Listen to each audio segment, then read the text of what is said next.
دا چا تپوس کړي پیریان مؤمنان به په جنت کې آخرت کې که نه.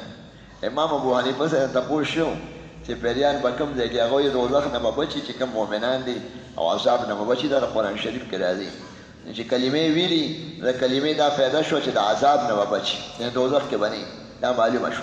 وی جنت کې به یې که نه نو هغه پکې توقف کړو، یعنې احتیاطاً باقي. او تانوي رحمت الله علیه وی پیریان به زما دا دغه چې پیریان به جنت کې مؤمنان دي. قرآن شریف نه معلومیږي نو ما خلقت الجن والانس الا لیعبدون. نو پیریان او انسان دواړه مکلف دي، نو چې ګناه وکړي نو دوزخ دواړه دي او چې دغې جنت دي یوه. فهم دا چې خدای پاک آخرت کې خلک دوه قسمه دي، فریق فی الجنه اوچت و فریق فی السعیر. نیم خلک څونه خلک په جنت کې باقي ټول دریم ځای نشته، آرام هم ختمېږي. نو چې دوه ډلې شو نو اوس ووایه چې کافر زه دوزخ کې شو پیری، مسلمان کوم ځای کې شو؟ مسلمان کوم ځای کې شو؟ دوزخ ول نشي ویلی، کلمه مني خدای مني مونځ یې کوم سم سړی دی نیکۍ ډېرې دي که نه، یا وله ګناه خدای معاف کړه. نو جنت دوزخ کې خو نه شو نو کوم ځای کې به جنت کې به داسې ده. خو امام صاحب احتیاطاً ویلي دي چې زه پکې څه ویم نه. او قرآن شریف کې راځي لم یطمثن انس قبلهم ولا جان او فبأي آلاء ربکما تکذبان. ځای په ځای راځي شپږ ځلې. نو خدای پاک به انسانانو پیریانو ته وایي زما د کومو کومو نعمتونو به تاسو انکار کوئ. نو نعمتون نه مراد د جنت دي. اے پیریانو اے انسانانو کم کم ومنئ که نه، خوراک دی څښاک دی مزې دي او ښکلې ځواني ده او نعمتونه دي حورې دي. نو دا خدای پاک پیریانو انسانانو دواړو ته به وایي او د نعمت جنتونه د نعمت دي. نو معلومیږي دا چې خدای به دې له دا ورکوي او خبرې به ورسره کوي.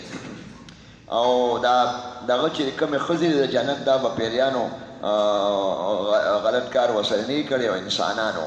نو مطلب دا چې جنت کې پیریان شته که نه، کنې چې خدای پاک وایي چې د پیریانو نه به هم دا چینکۍ بچ وي او د انسانانو نه بچ وي. نو که هلته نه وي نو بیا به خدای پیریان ولې یادول؟ پیریان شته. دا چا لیکلي ښځې سره مشوره څنګه ده په امورو کې. نو که ښځه داسې عام ښځو سره خو مشوره نشته، هسې ورته حل ویلی شي، خو مشوره چې یو غټ کار کې کوي نو عقل والا سره به کوي. او د ښځو عقل کامل نه دی، ناقصات العقل دي. نو چې عقل یې کامل نه وي نو کېدای شي د کمعقلتوب یا عقل کې د کمۍ والا مشوره درکړي او کنده کې وغورځېږي. نو داسې البته ویل کړي که هوښیاره ښځې حضور علیه السلام خو بیبیانو سره ام سلمې سره په حدیبیې کې مشوره کړې وه، خبرې خو ما ونه کړې. حدیبیې کې ام سلمه بیبي ورته وایي حضور علیه السلام صحابو ته وایي دغه وکړئ الالې وکړئ سرونه وخورئ. نو هغه بیبي ورته وایي ته په خپله الاله وکړه او بیا سر وخورئ، خپله چې چیلې حلال کړي یا وخه که نه. نو بس ملګري به حلال کړي چې نبي علیه السلام الاله وکړه عمره کینسل شوه، عمره یې فسخ کړه، نیمه کې یې پرېښوده، هغې نه پرېښودل کافرانو، نه به راځئ بلکې الله به راځئ. نو بس حضور ومنله، مشورې پرې وشوې. نو بس هغې نه کول. صحابه وایي دونه مزل هم کړی لاهور نه پېښوره پورې سړی مسجد وکړي او بیا هغه جومات ته نه شي تللی نو خفه که نه. نو حضور پاک د بیبي په مشوره باندې الاله وکړه. په ټولو طالبانو الالې شروع کړه او چا سرونه خیر او چا مشین کړ. نو مشوره کولی شي که داسې دغې خو عام مشوره پرهیزګارانو سره اهل عقل او چې هوښیاره زنانې نه خو جدا دي.